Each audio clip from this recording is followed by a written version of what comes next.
Hello everyone, welcome to my channel learn with Gyanvi. आज मैं आप सभी को बीएड माइक्रो टीचिंग की फ़ाइल बताने जा रही हूँ कि किस तरीके से बीएड में माइक्रो टीचिंग की फ़ाइल बनाई जाती है। तो चलिए स्टार्ट करते हैं।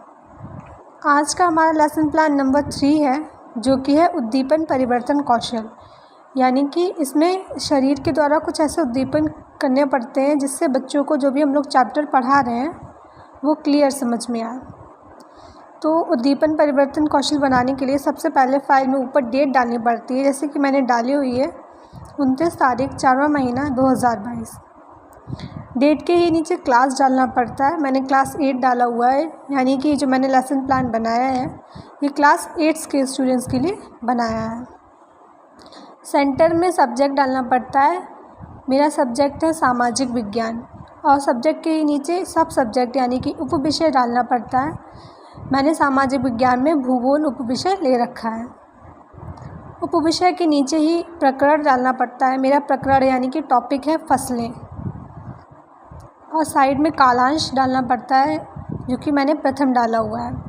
और कालांश के ही नीचे टाइम, जो कि मैंने 6 मिनट डाल रखा है, यानी कि जो लेसन प्लान है मुझे 6 मिनट में पढ़ाना है। ये सब करने के बाद में फ़ाइल के नीचे फ़ाइल को 3 पार्ट्स में डिवाइड किया जाता है, जैसे कि सीरियल नंबर, बीच में छात्र अध्यापक या छात्र अध्यापिका की क्रियाएँ, साइड में विद्यार्थी की क्रियाएँ। सीरियल नंबर में हम लोग को नंबरिंग डालनी है। छात्र अध्यापक क्रियाओं में हम लोग को जो भी पढ़ाएंगे या जो भी प्रश्न पूछेंगे वो उसमें लिखने हैं, और विद्यार्थी की क्रियाओं में स्टूडेंट्स जो भी एक्टिविटी करेंगे वो इसमें लिखना है।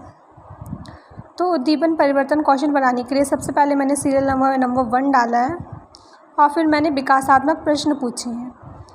विकासात्मक प्रश्न इसलिए पूछे जाते हैं कि जो भी हम लोग चैप्टर पढ़ा रहे हैं उससे बच्चों की प्रीवियस नॉलेज से रिलेट कर पाएँ कि बच्चों को इस बारे में कितना ज्ञान है जो भी हम लोग चैप्टर पढ़ाने जा रहे हैं।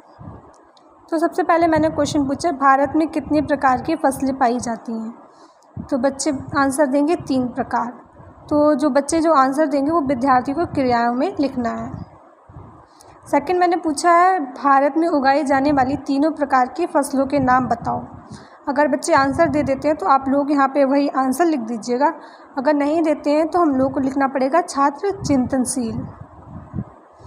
उसके बाद में हम लोग हेडिंग डालनी है छात्र अध्यापिकाएँ क्रियाएँ, यानी कि जो भी हम लोग एक्सप्लेनेशन देने वाले हैं उसके लिए हेडिंग, और जो भी एक्सप्लेनेशन देंगे फिर उसके बाद लिखना होगा।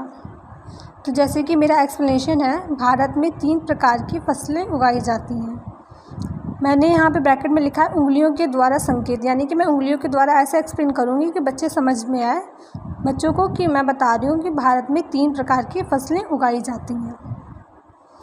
बुआई के आधार पर फसलों को 3 वर्गों में बांटा गया है। नंबर 1 खरीफ, नंबर 2 रबी, नंबर 3 जायद, जो क्रमशः बारिश, सर्दी, गर्मी में बोई जाती हैं।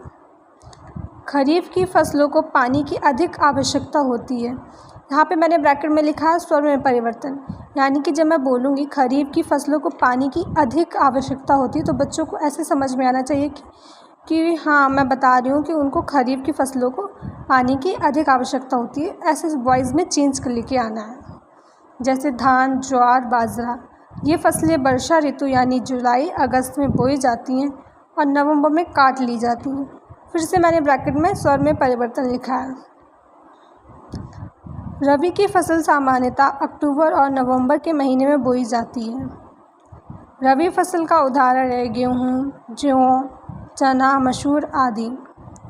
जायद रबी और खरीफ के मध्य बोई जाने वाली फसल। अब मैंने ब्रैकेट में लिखा है हाथों के द्वारा संकेत, यानी कि मैं हाथों के द्वारा इस तरीके से संकेत करूँगी कि जायद फसल जो है रबी और खरीफ के मध्य बोई जाती है।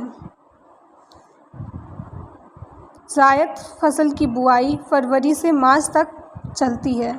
इन फसलों में प्रमुख रूप से टिंडा, तरबूज, खरबूजा, खीरा, ककड़ी शामिल है। तो इस तरीके से मैंने बच्चों को भारत में 3 प्रकार की पाई जाने वाली फसलों के बारे में एक्सप्लेनेशन दे दिया।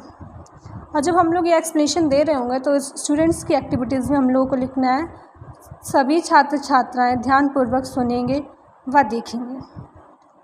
तो इस तरीके से हम लोगों का उद्दीपन परिवर्तन कौशल बन जाएगा। Thank you.